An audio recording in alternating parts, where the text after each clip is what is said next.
Hoe het jy op Oranje beland? Ek wou altyd graag Oranje toe kom, maar soos dit in die lewe daar buite gaan, ek was 'n baie besige sakeman en kon nooit tyd vind om hier uit te kom nie. Toe trou ek in 'n tweede huwelik en ek en my vrou, my huidige vrou, is bietjie oorwerk. Ons is albei oorwerk. Sy was by die PIK werksaam en sy het 'n harde tyd daar gehad. Ek self in besigheid waarmee ek besig was, baie harde tyd gehad en min tyd vir myself gehad en eintlik rus nodig gehad. So toe kom die troue en ek sê vir Hannetjie, jong, ons moet nou begin praat oor witbrood en planne en so aan. En dalk moes ek haar verras met eilandvakansie of wat ook al, oor see of by die see, maar ek bespreek dit toe met haar, iets wat in my hart brand. Ek wil graag in Oranje uitkom, ek wil net gaan kyk hoe lyk dit daar. Kan ons nie ons witbrood in Oranje gaan hou nie? Dit is 'n klein plekkie, daar gaan niks aan nie.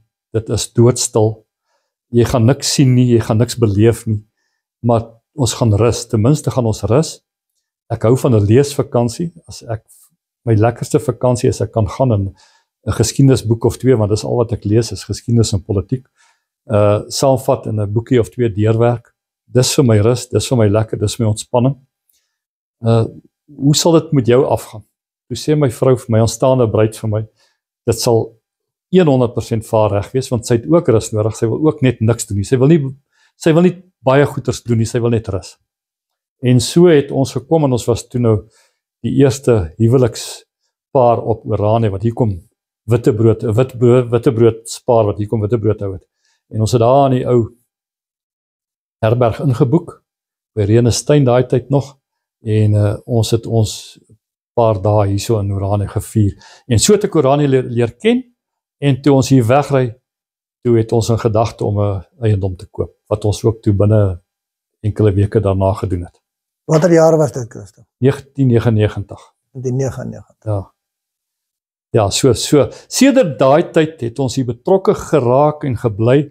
Elke vakansie omtrent hiernatoe gekom. As dit aardklop is in Potch, dan verlaat ons die dorp en ons kom Oranje toe.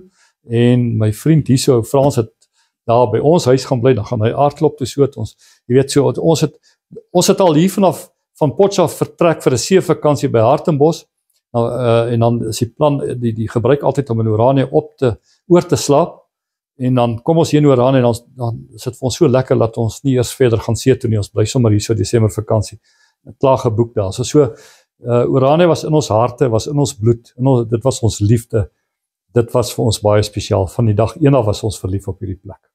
Sê vir my, hoe het oom op Oranje beland?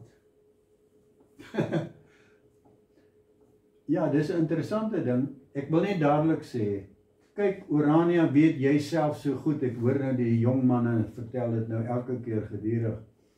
Korrek. Oranje het sy beginpunt by Sabra in 1948.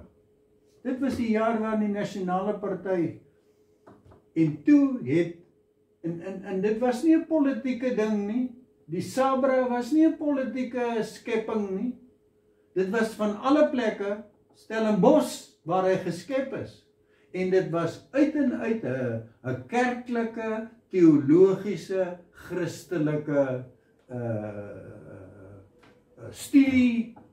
studieliggaam. Dit was wat Sabra gewees. Nou ek kon nooit lid van Sabra. Ek sou baie graag wou, ek het baie belang gestel daarin, want dit was deel van my agtergrond ook, jy weet. Ek sou baie graag wou, maar met my werk is die probleem is dat Sabra het nou weer, as hulle nou weer by mekaar kom, dan is dit altyd oor die naweke. En dis die tyd wat ek die minste, dan moet ek werk. Ek moet op die preekstoel staan en in 2 preke ten minste preek. Jy weet so, ek kon dit nooit bywoon nie. Maar ek het al die jare het ek ingeteken op Sabra se. So ek het hulle studiestukke en oom Chris Jooste se boeke wat hy geskryf het. Want hy het 'n hele paar en hy het waardevolle goed gedoen. Party van daai boeke was dan jare vooruit gewees. In elk geval, ek het die goed gelees en ek was presies op hoogte asof ek die goed saam bygewoon. Ek het nou nie die voorreg gehad om te deel in die gesprekke daar rondom nie, maar van die basiese goed van dit wat Sabra ook gevoel het, dit moet weier bekend word. Dit het ek geweet. Ek was volledig op hoogte. So ek het al die tyd hierdie goed geweet. So dit het ook oortuig. Natuurlik.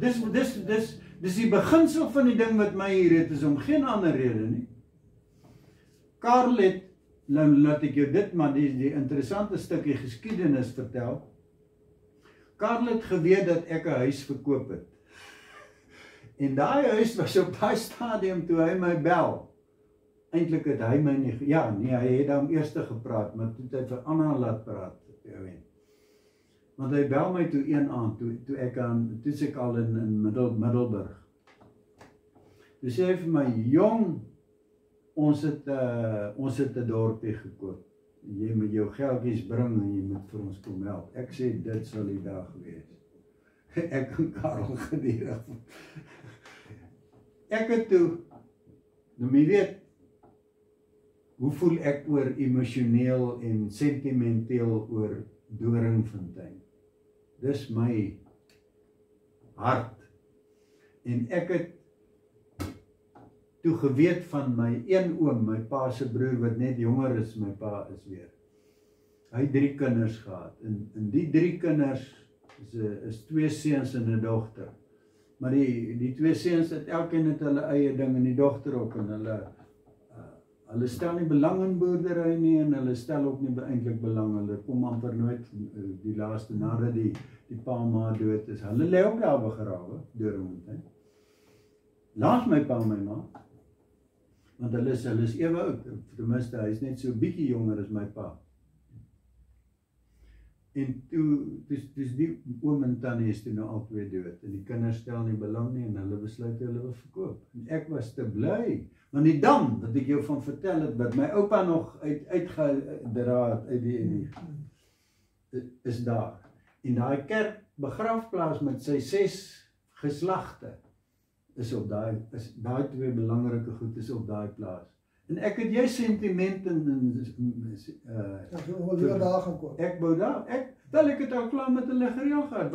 Ek wil amper sê, was al amper eintlik 'n afgemaakte saak dat ek daar gaan koop. Ek het net gewag vir die oordrag, jy weet wat nou Pretoria se akteskantoor doen mos die dinge finaal, maar jy moet ook maar partykeer 'n maand of wat wag. En is nou in daai tyd, Karel het geweet van die huis wat ek verkoop het, is nie wat hy my bel. Ek sê vir hom, man, ek gaan Doringfontein koop, wat jy nou hier met my kom karring oor aan, ek het voel vere vir Rane, ek gaan Doringfontein toe. Die laaste paar jaar wat ek nog kan iets doen, wil ek op Doringfontein toe gaan. Hy sê, maar jy kan dit nie doen. Jy weet self. Dus op daai stadium was daar al minder as 10% wit mense in die hele Transvaal. In elk geval, ek sê te vir Karel, nee, ons wil nie daaroor redeneer nie, ek sal nie eers probeer om, ek weet dis waar wees, maar dit maak nie saak nie, ek gaan maar die rukkie vat, wat ek nog kan lewe, dan sal ek seker daar kan lewe. Hy sê, nee man, kom doen nou iets vir jou volk. En nou moet ek sê, en toe Adelaide hoor van Karel en Anna, wat nou al 2 hier aan my spook, het sy die telefoon ook later gevat. En sy het hier op Petrusville, het sy groot geword. Maar pa was die skoolhoof. Sy was standaard 2 toe hy die pos hier gekry het, en hulle het hier gebly, totdat die wolpryse die lig ingevat het, en toe het hier 'n hele omwenteling plaasgevind, en toe is my skoonpa hier weg. Toe het hy nou pos gekry daar in Brakpan in Transvaal. So Adelaide is, toe sy hoor van Rania te kom, toe sy dadelik gereed. Sy kom ons gaan. Dis wat wil jy nou gaan boer man, jy's gaan boer nie, jy sal ook nie geboer kry nie. Nou net aan eerlik. So dis in kort wat ek het nie nodig gehad om dit het nie vir my oor die beginsels gegaan nie. En nou moet ek erken, hierdie plek was vir my lelik. Jong, in daai Doringfontein is daar mooi. Wie en hy bord iets van. Daai berge